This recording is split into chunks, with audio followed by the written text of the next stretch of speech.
The feminine divine, as ancient as time, we celebrate. And this day to our Jewish kin, happy Pesach to you and yours. To our Christian kin, Easter blessings on this day. May this be a holy time, one of celebration and joy for your hearts and homes. So this morning we shared a reading. Why didn't Jesus come as a woman? And the author and mother, called to respond to her child's question, reflected on how her upbringing shaped her and our worldview. She writes, like many people, I grew up with an exclusively male God. While my childhood pastors insisted that God is genderless, God is spirit. God has no genitalia. God exceeds all human descriptors. Such runarounds had zero impact me as a child and a young woman because they ignored the power of language to construct and consolidate reality. They dismissed the shaping influence of sermons, Bible stories, and hymns in which God was always and only He. The effect wasn't simply intellectual.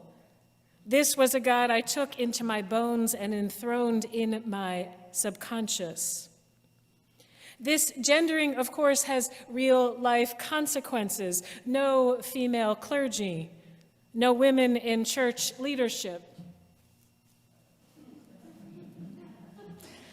no place to ask risky questions about correlations between God as male and my church's ambivalence around exposing abuse, between the church's male-centeredness and its lack of collective will to fight on behalf of suffering girls and women at home and abroad, between the language that flowed from the pulpit and the shame women internalized around their bodies, sexualities, and spiritualities. The author goes on to write, I didn't know until recently that ruach, the Hebrew word for spirit God, who hovers over the unformed earth in Genesis 1:2, is feminine. I didn't know about Sophia in Proverbs 8:22, or God panting in childbirth in Isaiah chapter 4, or God as the ferocious she-bear in Hosea chapter 13, or God as midwife in Psalms 22, or Jesus as the mother hen. I think that's one of my favorites. Jesus as the mother hen in Matthew book 23. Only now uncovering the imagery and the language of recognition, mirroring, and belonging that many in the church take for granted. But private discoveries are one thing, the public witness of the church is another. We long to recognize ourselves in the God language of the holy. The author said directly, I yearn to belong directly, not by extension or by second hand, as in, it's God. She looks like us. She is one of us. Now, I'll pause and shift for a moment to reflect on gender binaries and gender norms. We are living in a time when this generation is publicly embracing more widely gender as a spectrum, with more people identifying as gender fluid, gender queer, gender expansive, non-binary, pangender, and so many more. This is a beautiful and more full expression of the divine, that divine spark that lives within each one of us as a sacred byproduct of the individual search for truth and meaning. Here, all of you, all of us, especially that, all of us is sacred. to include gender, sexuality, and ability. Our expansive and radical welcome is in service of our highest good. We are celebrated fully for who we are, so we are liberated to do the work of spiritual community, to love the hell out of this world. You know I love to say that. To love the hell out of this world and build the beloved community. Together love triumphs. Can I get an amen? Amen. Thank y'all. Y'all are amazing. With that said, with a note of complexity around any binaries, we turn back to the feminine divine. I got amens in the chat, too. Thanks, y'all. We turn back to the feminine divine. As old as time, the feminine divine has coexisted with the normative masculine divine that shaped cultures and wars fought in the name of religion. And yet, every culture at some point has had divine feminine worship as well. The masculine and feminine divine has been celebrated as balanced part of one whole, with binaries such as Father Sky and Mother Earth, or more destructively and insidiously, the binary of a punitive, bellicose male god and a loving, nurturing goddess. Or like on this day, when the rites of spring, the spring equinox, and the goddess and the pagan tradition is folded into Easter with the celebration and the symbols of creation, of life, coming anew with bunnies and flowers and sweets.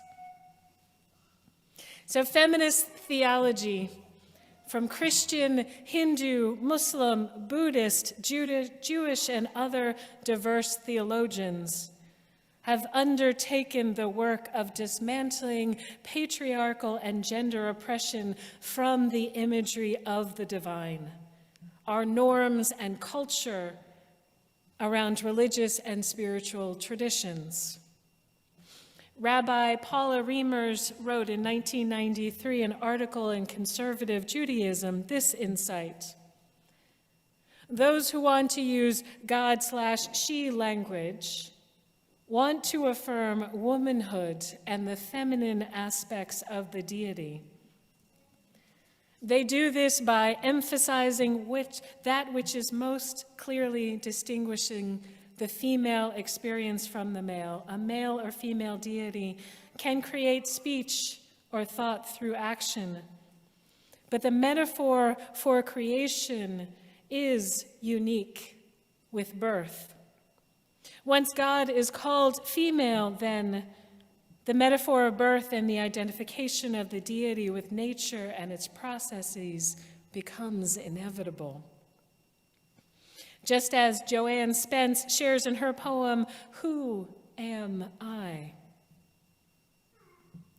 I am heavy, I am light, I am full, I am empty, I am shadow, I am bright. I am the me who sees and hears. Oh, to the songbird, all the sights and sounds. Fluttering gently in my subconscious mind, I am here now. God is closer than my breath. That's me. That's the me I see here now, sensing her presence. The divine feminine is within me." As I shared before, the work of spiritual community is collective liberation and building the beloved community inside and outside these walls. What we say, how we think, how we care for one another, how we show up for justice are all expressions of our faith. I'll say it again, the spiritual path is one of triumphant love in action. So when we awaken, When we awaken all that is within us, the rich, diverse metaphors of the sacred, we are seeing and embracing and acknowledging the divine, the whole divine that is within us, regardless of gender expression. Embracing a feminine divine is an act of subversion that pushes back against a limited patriarchal expression and says, yes, this is sacred. This land is sacred. Our relationships to each other and the earth are sacred. Our interdependence is sacred, this holy garment that we all wear, an embrace that we cannot deny within ourselves or others. The sacred in this world is feminine, is masculine, is genderqueer, and non-binary. Now, the teachers and the prophets of our time and before have brought forth wisdom to help us guide us toward that right living, to nurture the next generation. So we tell and retell the stories of old. And so on this Easter morning, we remember the story of Jesus on the cross and the miracle of the empty tomb. And whose story is being told and whose is diminished. As we consider the divine feminine, there are aspects of the story of the death of Jesus to consider. From the book Who Is, The Mystery of God in Feminist Theological Discourse by Elizabeth Johnson, she writes this: Mary Magdalene, Mary the mother of James and Joseph, Salome, and many other women disciples, according to Mark 15:42, appear strongly in the story of the final crisis of Jesus. The women are, in fact, the moving point of continuity between the ministry, the death, the burial and resurrection of Jesus. The women, they keep the vigil at the cross, standing in solidarity with this vilified victim of Jesus that gives powerful witness to the women's courage, the women's love and care throughout the ages.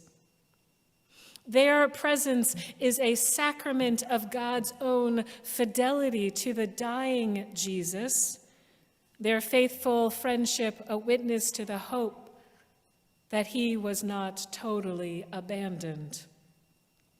And further, the women grieving and on their way to see the tomb of Jesus are the first to encounter the risen vision and to be charged with the mission to tell the good news to those in hiding. Beloved, it is the women, the faithful companions and the disciples of Jesus that stay by his side in his suffering and go to the tomb upon his death. It is the women that embody God's love and compassion for those who are suffering. It is the women who are there to receive the message, the first Great Commission.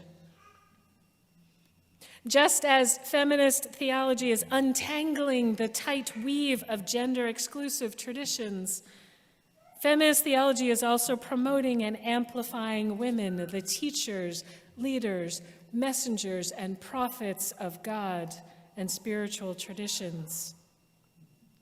We are all well served by expansive, radical welcome to learn and grow from the richness that is a more open religious language. A reflection from the Reverend Molly Gausch frames this beautifully. Could Jesus really rise again? Could it really be that the violence of empire and the pain of loss will be denied the final word? In that ancient telling, we don't get an answer. There is no resolution.